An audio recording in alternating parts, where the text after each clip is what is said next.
My sister's family broke into the vacation home I bought for my parents and caused damage, so in court I made them face consequences of their greed. My parents decided to host a barbecue because that's what older people do, I guess. I didn't want to go because I really don't like my sisters, their husbands, or their kids. My wife and I don't have kids. Mom pressured my wife, and long story short, we went. When we got there, about 20 people were already there. My sisters and their husbands were quite drunk. My mom was busy trying to control the nieces and nephews who are aged 7 to 11. My dad was relaxing in the whirlpool part of the pool with a small cooler full of beers. My wife and I made small talk with various people, ate food, and had a frozen margarita. My sisters and their husbands criticized us for being late, not being in swimsuits, and ruining the vibe. It was a typical suburban summer get-together. After about 45 minutes, 2 children came up to a neighboring guest who was relaxing by the pool and shoved her in. She only got halfway soaked since she stumbled in without falling. Despite being obviously displeased, she didn't raise a fuss. She simply approached the parents, took their towels, patted herself dry, and walked away. My sisters and their spouses found the whole thing enjoyable. I was talking a few steps from the water a short while later when, from the corner of my eye, I noticed 3 children sprinting towards me. I was, of course, their next target. I was able to outsmart the little children, so I quickly moved to avoid them. All 3 sprinted headlong into the swimming pool. The majority of the attendees, including my spouse and me, burst out laughing, but their inebriated mothers became really alarmed. Despite being dressed in swimwear, it seemed that 2 of the children were incapable of swimming. I took a back seat and allowed others to fish the kids out because I was not wearing swimwear. The children cried as if they had lost a leg. It was at that moment when chaos ensued. The 4 inebriated parents were screaming at me specifically and at everyone else for almost letting their children die. Not to mention, 2 of the children had been using their parents' iPhones to record the stunt, which were now submerged in the pool. In an attempt to recover the phones, one of my brothers-in-law entered the pool, but his BAC and BMI prevented that. Not surprisingly, since my sisters were still yelling at everyone, no one else offered to help. I informed my sisters that it was their duty to watch over their children and that they would be responsible if something had happened to them, not me. Both sides used some really heated language. After the second brother-in-law fell, face-planted, and yelled at us, my wife and I departed. They now claim that my being there caused the little kids to try to throw me into the pool, enjoy themselves, and break their phones. As an aside, Dad naturally never managed to escape the maelstrom. Oops. Pertinent remarks. I understand that they're just kids having fun, but their behavior reflects more on their parents than on them. I regret going to the gathering. Although it's nice to see my parents and their neighbors, I really dislike my sisters and their husbands. They openly show their envy towards us, and being around them is exhausting. More about why I don't care for some of my family. My relationship with my sisters has always been strained, like oil and water. They are 8 and 10 years older than me, and I've never been close to them. I also don't have much in common with their husbands. While they are decent guys, our interests don't align. Both my sisters are stay-at-home moms, and their husbands earn good money, with one making significantly more than I do. In contrast, my wife and I have professional careers and no children, which allows us to be more financially responsible. This results in us having more investments and the freedom to take nice trips once or twice a year. This disparity seems to bother my sisters and their husbands, leading to ongoing petty behavior from them. My wife and I generally don't enjoy their company, which is why I wanted to avoid the get-together. However, my wife is a positive person and usually happy to see them. Hopefully, next time she won't feel pressured into attending. My wife is much more tolerant and forgiving towards my siblings than I am, but based on her comments on the way home, I think she's also reached her limit with them. Your dad sounds awesome. Yes, my dad is very laid back. He enjoys being around people, having worked in sales, and he likes to see everyone having a good time. He's really enjoying his retirement. He and 2 friends just sat and watched the chaos unfold.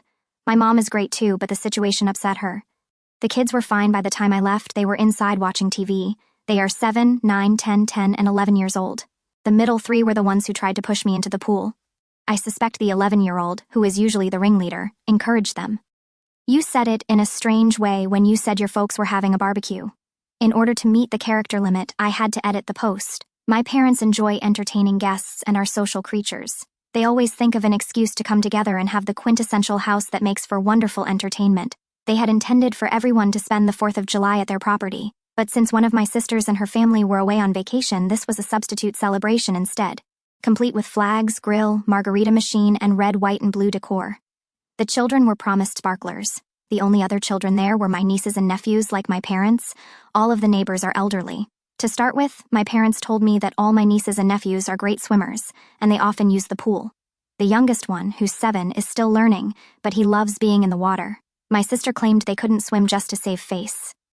In fairness, none of the kids are allowed in the deep end, which is where they fell. The two 10-year-olds and the 9-year-old were the ones who tried to push me into the pool. After we left, the party didn't end well.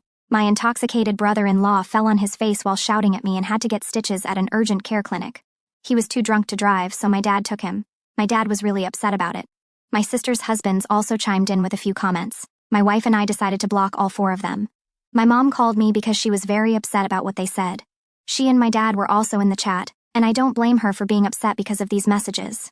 My parents made my sisters and their husbands come over the next day without their kids to clear things up and set some rules. As my mom put it, the outcome was a somewhat reluctant apology from my siblings, relayed through my mom's phone. I'm glad my wife was there when they called. Her stern look stopped me from saying what I wanted to.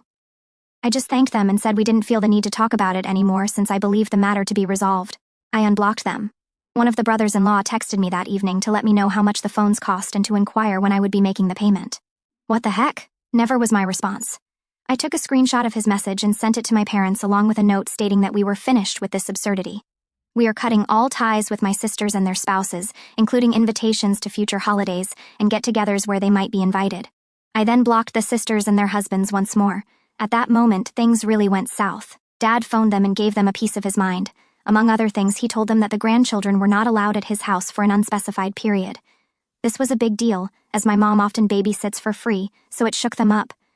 He also forbade them from using the vacation house and revealed that my wife and I were the actual owners, not him and Mom. This news shocked them. Both of my sister's families frequently used the place, even inviting their friends for weekend trips.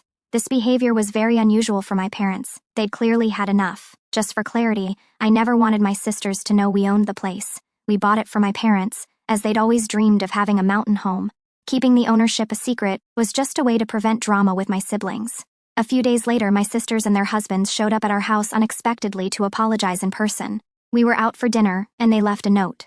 One sister also tried to call me at work. I let it go to voicemail. We've decided that cutting contact is the best move for the foreseeable future and haven't interacted with them for over 3 weeks now. As far as I'm concerned, I'm done. They can take a hike. It's been less than 1 month, but I must admit that blocking them has made our lives significantly more peaceful. I hadn't noticed how much constant minor drama they caused. They're not toxic or bad people, just exhausting and petty. Personally, I don't mind them using the vacation home. Technically, it's ours, but we bought it for my parents. They manage it and decide who uses it when they're not there. We cover all the operating costs and taxes. A positive outcome from this conflict is that we now have a plan for the property when my parents get older. I was ready to take over managing it, scheduling weekends, maintaining it, and so on. But now we know we'll just sell it. If we want to go to the mountains, we'll rent an Airbnb. Yes, my parents aren't naive. They're pretty relaxed, though, and believe in letting others live their lives. I think they'll soften their stance soon, but that's their call. We still won't be going to any family events for a while. What's tough for my sisters is that they're likely very worried that I'll stop them from using the cabin. I won't. That's up to Mom and Dad until they get older. It squashes one of my sister's dreams of building a cluster of homes when we inherit the property, which I've known about for a while and have just ignored. Normally, the lots up there only have one area that can be built on, but this piece of land is much larger because it's at the end of a road. At least 3 houses with great views could be built on that land. They're not truly remorseful, they just want something from you. I completely agree. Their apologies don't seem genuine, and I don't plan on associating with them in the near future. As for them using the vacation home, that's really up to my parents. Yes, I technically own it and handle all the expenses, but I purchased it for them and gave them the authority to manage it on a daily basis. They're kind individuals who always dreamed of a retreat for the family, but they could never have afforded it on their own. I was able to buy it for them because I've been lucky financially. I save and invest aggressively, and I received a huge bonus the same year I sold my house and moved in with my now wife. I don't mind if my parents allow my siblings to use the house, but I must confess I'm finding some amusement in my sister's unease over the fact that I could afford to buy the place, let my parents use it, and not mention it to them. Dad changed the lock code last week, so now only he, Mom, my wife, and I know it. Regarding Mom babysitting the kids, she told me that she and, occasionally, Dad have been visiting each sister's house once a week to spend the day with the kids. When school begins, she plans to pick up each group of kids from school once a week on different days and spend the evening with them. She says managing all 5 kids at once is stressful, but one group at a time is manageable. Both Mom and Dad have told me they don't intend to invite my sisters and their families to their house in the near future, and they're enjoying the peace. I suspect they were already fed up with the old dynamics and used the pool party incident as an opportunity to change some aspects of their relationships. Well, these past few days have been intriguing, though that was more of a spark than what's happened this week. I believed the worst had already struck.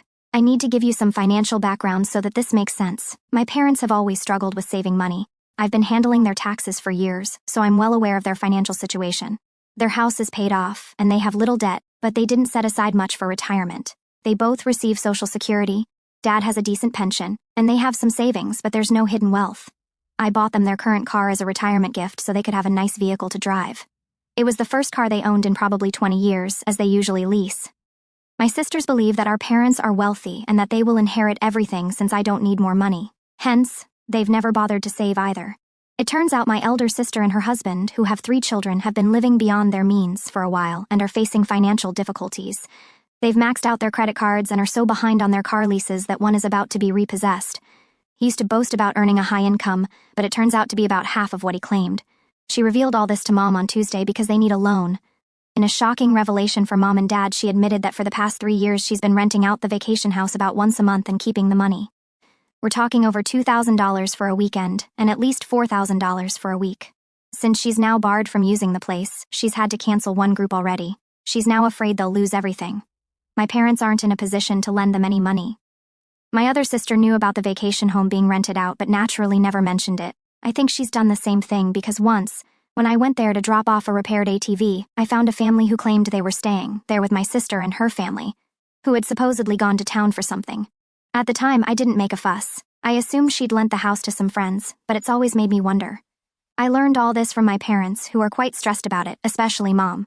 Dad is mostly just angry about the whole situation. I know Dad feels let down, and I guess he's embarrassed that he can't help his daughter out financially. He did emphasize that, as long as he has a say, the girls won't be using the vacation home anytime soon. My parents updated me because they thought my sisters would try to persuade me next, and they were correct. On Thursday, my sister showed up at our doorstep once more, this time without husbands, and lingered outside until I returned home. I was left with the options of engaging in a public spat with them, risking a spectacle if I entered without them, or inviting them in. I chose the latter. The elder sister spun a tale, with the younger one nodding in agreement, about why it was crucial for them to regain access to the mountain house instantly. They also accused me of being a lousy brother and insisted I should shoulder the responsibility of their kids' college education because that's what family does, according to them. I let them present their narrative, then I confronted them, armed with the information my parents had shared. Things spiraled out of control then. Denials, tears, expletives, shouting. It had it all. Even 2 days later, I can still feel a phantom ringing in my ears. I won't sugarcoat it. I hurled some pretty harsh and unsavory words at them, but nothing I said was untrue. After about 1 hour of this, they finally departed. After their departure, I took a shower and lay down. When I woke up, my wife was back home, and her opening remark was about how she had to block even more numbers because my sisters had started bombarding our phones from new ones. My parents sent me a message yesterday asking me to give them a call. I'm certain my sisters have relayed their version of events to them, but I don't have the energy to revisit the whole saga just yet. I'm typically quite lively, but this drama has left me feeling drained. I mustered just enough energy today to drive up to the vacation house and secure the entrance gate with a padlock. I'm the sole key holder. I suspect this will be sufficient to deter my siblings from trespassing. They'd likely collapse attempting the 400-yard uphill trek to reach the house. Here's another update on the ongoing saga that is my extended family. Given the recent turn of events, it felt apt to share. After my sister's visit, my parents decided they were done managing the vacation home. It seemed the sisters had been nagging them incessantly to regain access to the place. Essentially, my folks passed the baton of responsibility to me, stating that the vacation home was my issue to deal with henceforth. Until now, they'd been the ones scheduling its use, maintaining it, replacing any items that wore out, and so forth. However, they decided they'd had enough of being caught in the crossfire. While I understand their stance, it's disappointing because the place was meant to be a haven for them to relax and spend time in, which they did frequently. Moreover, I never objected to my sisters and their families using it because, frankly, I felt that was my parents' decision to make, despite me being the legal owner. But now my parents will need my involvement to access the place, which alters the entire dynamic. I've implemented several measures to secure the property.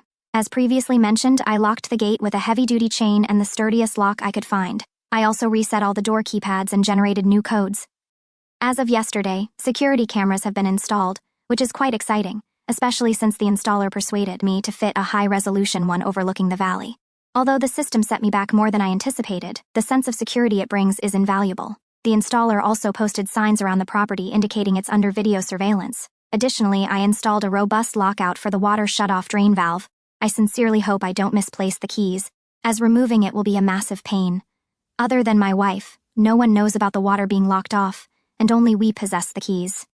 Last week, I received individual calls at my office from both brothers-in-law, each attempting to persuade me to allow them to continue using the house as they had been. The elder one had taken some friends up for a guy's getaway but found himself locked out due to the gate lock. He was understandably upset and embarrassed. I suspect he would have broken the lock if he'd been able to. Throughout his call, he oscillated between being assertive and playing the victim. At one point, he even threatened to tear the gate from its foundations.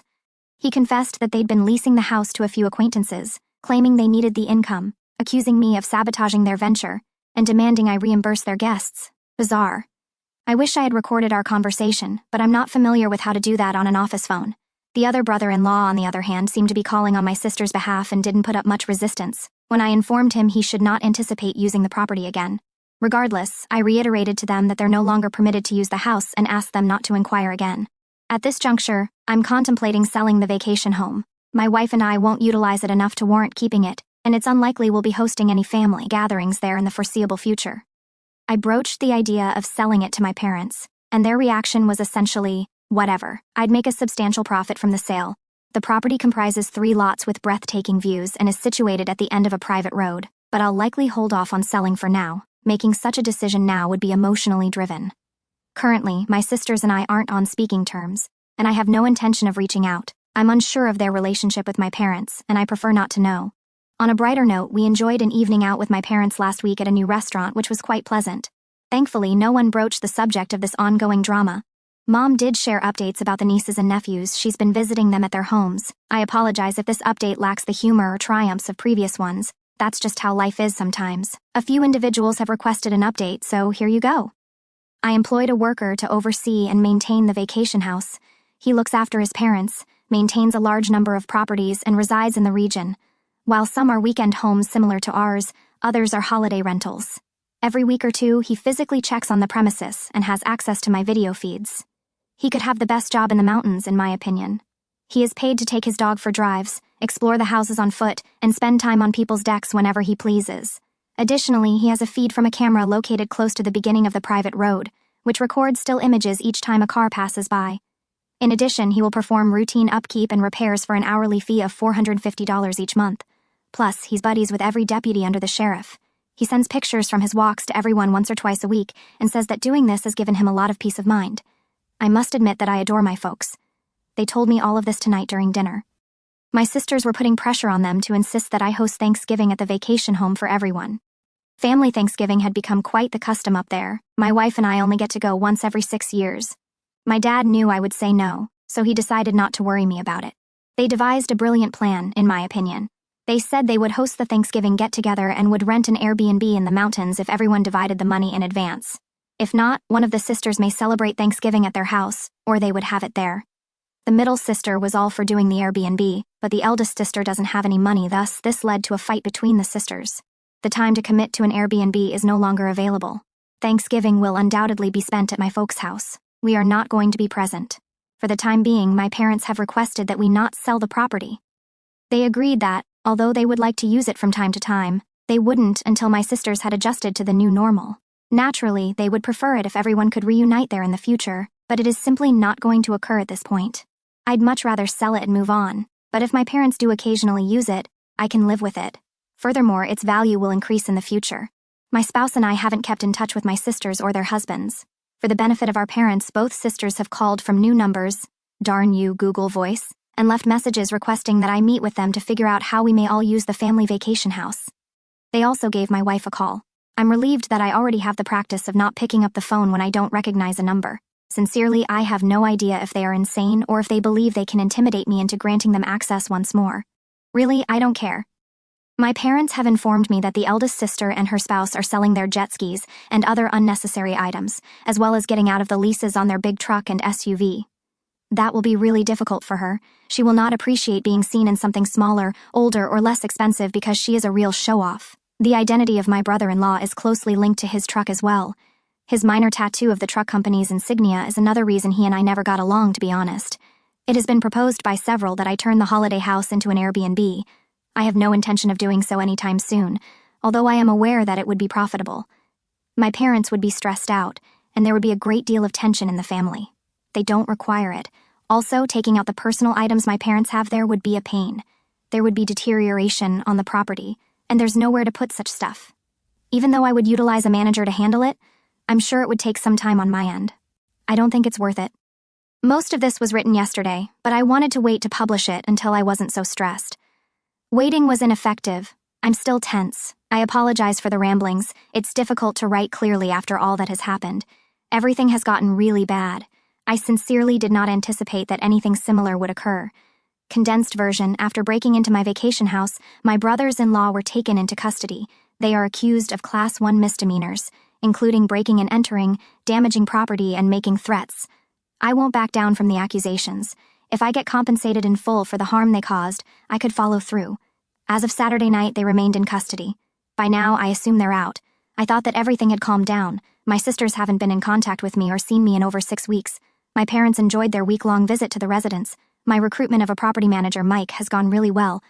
He completed a few of the repairs I asked him to, and I've given him a list of things he has to finish. I was kind of wishing I could go up there because he normally sends his clients a picture or two of wildlife or a sunset each week. My brothers-in-law visited my holiday house on the Friday following Thanksgiving. The driveway gate was harmed when they used an angle grinder to break through the chain. They damaged the lock set and severely gouged the door in their attempt to enter through the front door. Eventually, they were able to enter through a locked interior door and the utility floor door. I have no idea why, but they also broke into the barn. Mike and the sheriff's deputies met them as they exited via the front entrance. When there's movement, Mike receives notifications from the camera system. When he realized what was happening, he dialed the sheriff's office. According to Mike, the brothers-in-law tried to talk their way out of it, but the deputies didn't believe them. Breaking into an empty house is taken very seriously there. Usually, it's meth addicts who ransack the place and sell everything. When the brothers-in-law were arrested, they freaked out and threatened to beat me up, which was not smart to say in front of the cops. Mike and the sheriff's office tried calling my wife and me to see what we wanted to do, but we were spending the day with her parents and had left our phones in the car to enjoy our time, so they booked the brothers-in-law on all charges, which is what I would have wanted them to do anyway. The brothers-in-law called their wives from jail, who, of course, freaked out. They called my parents, tried to call me, but I had blocked them, and tried to find a lawyer to arrange bail, which was not easy because it's a rural area, and it was a holiday weekend. The older sister has no money, and her credit cards are maxed out, so if they made bail, my middle sister would have had to pay for both husbands. I know they were still in jail as of Saturday afternoon. On our way home from seeing my in-laws on Friday night, we checked our phones. My parents, Mike, and the sheriff's office left me a ton of texts and calls. It spoiled my wonderful day. I was feeling really happy until I glanced at my phone. After going over the texts and hearing the messages my wife read aloud to me, I knew a little something about what was going on. By the time we arrived home, I made an effort to relax but was unable. My anger increased when I called Mike and learned more about the incident and the extent of the damage. At the end of Friday, I called the sheriff's office to make sure my intention to file charges was clear and that the brothers-in-law had no right to be on my property. I hardly slept and didn't give my folks a call back until Saturday afternoon. I think my mom was the most shaken of them all. My sisters had put pressure on them to persuade me to withdraw the accusation and tell the police it was all an error. I vehemently objected, stating that I wouldn't proceed until I had spoken with a lawyer and received full payment for all repairs. By the time we hung up, my mom was crying uncontrollably, which made me feel awful. In addition to saying he believed they should make amends for the harm, my dad proposed that it was time for a total makeover. There's nothing I can do about it, so I haven't gone up to the property yet. When I see the damage in person, I'm sure I'll get even more unhappy. The pictures are already awful. Although my employer doesn't allow me to take time off for non-emergencies, I was planning to travel tomorrow or Wednesday. I've sent letters to 2 of my friends who are attorneys, requesting their recommendations for the best attorneys to pursue my sisters and brothers-in-law. I'm attempting to obtain restraining orders, but I'm not sure precisely what I can do. It might help that I have all of their texts for the money they made renting the space. I'm thinking of suing them. The money is irrelevant to me, but it will help ensure their maximum misery. Definitely taking off the gloves now. 2 other points of interest. 1, the brothers-in-law were unaware that I had installed cameras and that I'd hired someone to monitor the area. My sisters would only use that as an excuse to act out, so my parents knew but hadn't told them. On the property, there are signs indicating that it is under camera surveillance, however, there are no trespassing signs. 2, at this time, my wife has had enough. She's been quite patient with me, so I don't blame her, but she reached her breaking point and didn't hold back in telling me. She said that, although it is up to me how I handle this, she believed that everyone needed to be given a difficult lesson. 3, the middle brother-in-law has a security clearance, so he might suffer consequences at work, but the older brother-in-law probably won't. I'm expecting that the middle brother-in-law will be inspired to instantly cover the damages himself. 4. The caregiver, Mike, has a fascinating history. Because the deputies were all locals, I assumed he was buddies with some of them, but I was mistaken. He was shot while on duty as a police officer in a large city many years ago. He then made the decision to resign and relocate to his parents' retirement home. The encounter has left him with some PTSD. Typically, he is accompanied by his dog, which is a licensed service animal. I suppose he became buddies with the deputies because law enforcement personnel have a tendency to stick together. 5. For the rest of my life, I refuse to see or interact with them. I am aware that this goes against my strong desire to ruin their lives as much as possible. I've heard a lot of folks say that I ought to have been tough on all of this right away. I haven't done it since I detest drama of this kind, and it would have upset my parents, but screw it, they're anxious now. My wife says it's in my lap, has essentially decided she doesn't want to talk about it anymore, and has put it on hold for the time being. She'll put up with my venting, but I'm assuming she won't be involved moving forward. I'm speculating, but I believe they intended to use it for family vacations before reselling it. The property manager, Mike, claims that deer season lasts until the end of the year. It has previously served as the brothers-in-law's base camp for extended hunting weekends. As far as I'm aware, it can accommodate a large number of people, so a single event with friends may bring in thousands of dollars. That might also explain why they broke into the barn, but again, I'm just assuming. They'd like to use the 6-seater mule I acquired a few years ago. They both really like my dad, so I don't think they intended to ruin the place. It means too much to them. Though a lot has transpired in the last 2 days, I didn't anticipate writing another post this quickly. In summary, I believe that this mess has finally come to an end.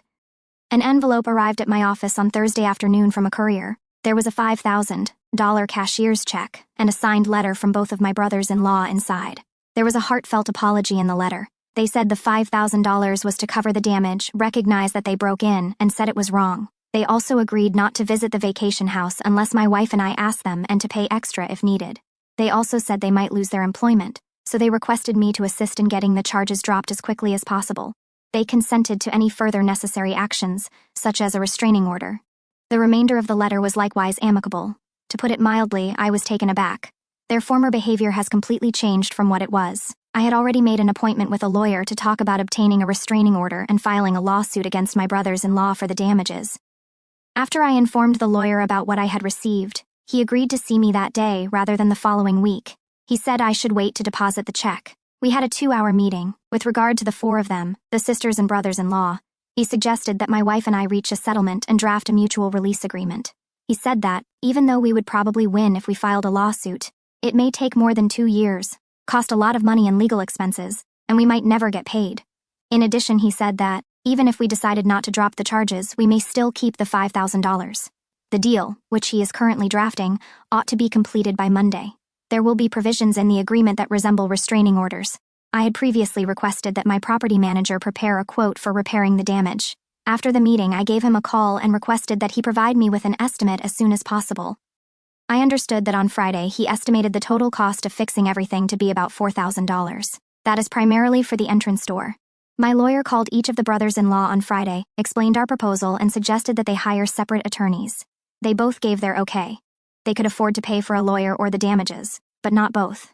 The middle brother-in-law informed him that, since they had no true justification for what they had done, they reasoned that hiring a lawyer wouldn't change anything. His main worry was whether or not the charges would be dropped. I get the impression that they will do anything to put this behind them. On Friday, my lawyer also gave the DA's office a call to talk about dropping the charges, obtained the prosecutor's name, and left them a message. But they haven't heard from them yet. Since the brothers-in-law are making their payments and have no past convictions, he believes the charges will be dropped. Nevertheless, he isn't a criminal defense attorney. He said that, if I wanted everything dismissed, I should be ready to travel there on Monday or Tuesday and speak with the prosecutor face-to-face. He also told me that I should avoid communicating with my sisters and brothers-in-law going forward, particularly for the next 6 months, and that it will be crucial to abide by the provisions of the agreement in our future dealings with them. The brothers-in-law's change of heart is probably the result of their realizing what's at stake for them, the potential costs in terms of fines and legal bills and other consequences, aside from the extremely improbable chance that they could spend up to 120 days in jail. One of them may perhaps lose his security clearance for his employment. This, then, is their Hail Mary ticket to carry on with their regular lives. Although this isn't a perfect answer, at least it will help me get past the financial and legal aspects of the mess I've been in for the past few months. It's okay that I doubt I'll ever be able to get along with any of them civilly again. Right now, all I want is to put an end to this, move on with my life, and never talk to any of them again. I'm worn out from this. Basically, my wife feels the same way. It's somewhat of a side note, but receiving the formal apologies felt like a big deal to me. That never occurred to me, but clearly it matters to me a lot. Right now, the money doesn't seem all that essential, but I'll take it with gusto. In addition, I'm very sure the money was provided by my middle sister's spouse, the employer he works for, his credit union, provided the cashier's check. I'll probably just make a small modification to this post after everything is signed. I apologize for my wordiness. My mind seems clearer now that I've written these pieces, and the response has been quite helpful. I genuinely value all of the feedback, understanding, and encouragement you have given me, and I sincerely hope that none of you ever have to deal with this kind of mess. I must admit that I cried with relief on Thursday night when I finally arrived home, thinking that this would finally be the end of it. Until everyone signs this deal, I won't talk about it with my parents. I'm not, but my sisters and brothers-in-law can if they so choose. Between me and them, it is final. On Tuesday morning, I revised an agreement with my lawyer and sent it to my siblings and their spouses. This agreement required them to cover my lawyer fee of $30,300. They weren't pleased and tried to negotiate it down, but my lawyer insisted they either accept the terms or face a lawsuit. This lawsuit would demand compensation for various issues, including rental income, property damage, emotional distress, lost income, and legal fees. My lawyer also warned them that I would push for legal charges. In the end, they signed the agreement. I was told the atmosphere was tense, with the middle brother-in-law taking control and even telling my sisters to be quiet or he'd make his own deal. They gave another check for $2,500, saying it was all they had. We decided to accept this as the final payment. My lawyer mentioned that everyone was quite unfriendly, but they managed to stay calm enough to sign the agreement and leave without causing a scene. Yesterday, I visited the vacation house to assess the damage and speak with the district attorney's office. The extent of the damage made me very angry. I was so upset that I considered paying for the repairs myself and doing everything in my power to make their lives difficult. I tried to calm down by taking a walk, but it didn't work. I ended up calling a close friend who listened to me vent for over 1 hour. He reminded me to focus on moving past this incident and getting on with my life. I'm still unsure if I want to do that, but I managed to calm down enough to eat something which made me feel better. After lunch, I went to the district attorney's office. I didn't have an appointment and had to wait, but I eventually met with the assistant district attorney handling the case. The gist of our conversation was that, since I don't want to press charges and the brothers-in-law have compensated for the damages, they are willing to drop all charges except trespassing. This will be classified as a Class 2 misdemeanor. The brothers-in-law will have to plead guilty and pay whatever fine the judge decides. I was also informed that if they contest the trespassing charge or break any rules, they will face serious consequences. It helped that the brothers-in-law didn't resist arrest when they were caught. Otherwise, none of the charges would have been dropped. I also visited the sheriff's office to express my gratitude for their quick response. I wanted to thank the deputies personally, but ended up speaking to the dispatch person. I also tried to meet Mike, the property manager, but I couldn't reach him. The agreement we've drawn up has a few key points. It includes a rule that if my wife or I happen to be in the same place as them, the last to arrive must leave immediately. We can only communicate through lawyers or other agreed-upon third parties. They can keep the money they made from renting the vacation house, which is a concession I made, unless it affects my taxes, in which case they're liable. We also agree to drop all other claims against each other up until now. There's more to it, but those are the main points. My wife and I will sign it later today. After that, I won't be able to discuss most of this, but I can vaguely refer to it. I think this will be my last update on this matter, but I'll respond to comments if I can. Sharing this situation and reading your thoughts has been very helpful for me. It's played a big role in helping me handle this in a healthy way, so thank you again. Regarding some of your comments, I found it difficult not to seek revenge, but I'm glad I didn't. If they cause more trouble in the future, I might regret it, but if they stick to the agreement, it won't be an issue. The family dynamics are indeed messed up. I've only told my parents that we're trying to sort things out. They might not be happy with how things are going, but I had to do what's best for my wife and me. I suspect my sisters have given them a biased account. That's just another issue I'll have to navigate.